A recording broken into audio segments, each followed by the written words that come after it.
হাজার হাজার মানুষের উপস্থিতিতে আগরতলার ঠিক নিকটবর্তী স্থানে ইতিমধ্যে বিএনপির যে 3 সহযোগী সংগঠন রয়েছে, ছাত্রদল, যুবদল এবং স্বেচ্ছাসেবক দলের যে আজকে লং মার্চ ঘোষণা করা হয়েছিল, সেই লং মার্চটি ইতিমধ্যে রাজধানীর নয়াপল্টন কেন্দ্রীয় কার্যালয়ের সামনে থেকে তাদের যে লং মার্চ সেটি বিভিন্ন স্থান প্রদক্ষিণ করে ইতিমধ্যে আখাউড়ার যে সীমান্তবর্তী স্থান সেখানে উপস্থিত হয়েছে। এবং এখানে যেটি দেখছি যে জনগণের যে জনস্রোত সেটি কিন্তু আমরা সকাল থেকেই বলছিলাম যে বিভিন্ন স্থান থেকে নেতাকর্মীরা এসে উপস্থিত হয়েছেন এবং সড়কের দুই পাশেও সাধারণ যে মানুষ রয়েছেন, পাশাপাশি বিএনপির নেতাকর্মীরা রয়েছেন, তারাও কিন্তু সংবর্ধনা জানিয়েছেন। এবং এটিকে ঘিরে এখন যেটি দেখছি যে হাজার হাজার মানুষের উপস্থিতি নিয়ে বিএনপির আজকের যেই 3 সংগঠনের লং মার্চটি ছিল সেটি কিন্তু শুরু হয়েছে। এখানে তারা যে বিষয়টি লং মার্চ থেকে দাবি করেছেন যে ভারতীয় যে বিভিন্ন আগ্রাসন, অর্থাৎ বাংলাদেশের উপর দায় চাপিয়ে দেওয়া এবং তাদের গণমাধ্যমগুলোতে যে গুজব ছড়ানো, সেই গুজবগুলোর প্রতিবাদও তাদের যে বিক্ষোভ কর্মসূচি পালন শেষে তারা ভারতীয় হাইকমিশনে একটি স্মারকলিপি জমা দেয় এবং সেই স্মারকলিপি জমা দেওয়ার পরবর্তী সময় কিন্তু আজকে যেটি দেখছি যে হাজার হাজার নেতাকর্মী নিয়ে তারা লং মার্চের ঘোষণা দেন এবং সেটি কিন্তু ইতিমধ্যেই বাস্তবিক অর্থে দেখা যাচ্ছে।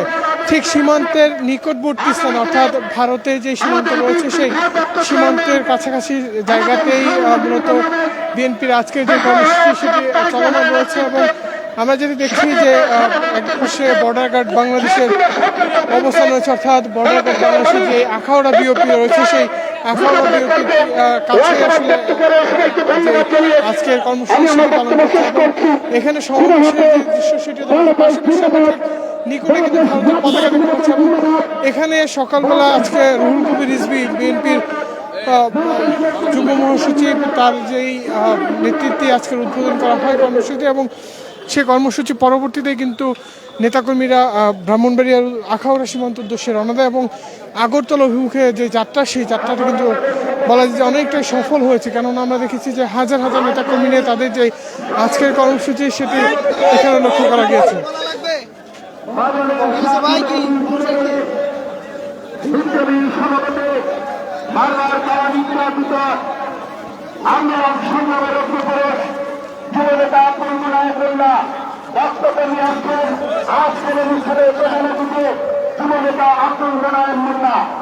ইতিমধ্যেই দেখছি যে যুবদলের সভাপতি আব্দুল মোনায়েম মুন্না তার বক্তব্যের মাধ্যমে এখানে আজকে যে সমাবেশ সেটি সমাপ্ত হয় এবং এর মাঝখানে আমরা দেখছি ভৈরবে তাদের একটি পথসভা রয়েছে, যেখানেও তারা উল্লেখ করেছেন যে ভারতীয় যে আগ্রাসন তারা কোনোভাবে মেনে নেবে না এবং ভারতের প্রতি তাদের যে আস্থা ছিল সেটি কিন্তু এখন অনেকটাই সাম্প্রদায়িক সম্প্রীতি যে নষ্টের কথা সেটি কিন্তু তারা বলেছেন। এবং ধর্মীয় ক্ষেত্রেও তাদের যে উস্কানিমূলক বক্তব্য, সেই বক্তব্যগুলোকেও তারা বিভিন্নভাবে যে অবস্থান, সেই অবস্থানগুলো উল্লেখ করেছেন। এর মধ্যে যেটি দেখছেন যে নেতাকর্মীদের উপস্থিতিতে ব্যাপক উপস্থিতি নিয়ে আজকে যে লং মার্চ, সেই লং মার্চটি সম্পন্ন হয়েছে এবং হাজার হাজার গাড়ি বহন নিয়ে তারা আসলে এই ব্রাহ্মণবাড়িয়ার আখাউড়া সীমান্ত উদ্দেশ্যে রওনা দেয় এবং এটি ইতিমধ্যে সীমান্তের ঠিক নিকটে এসে তাদের আজকে যে সমাবেশ, সেই সমাবেশটি সমাপ্ত করেছেন।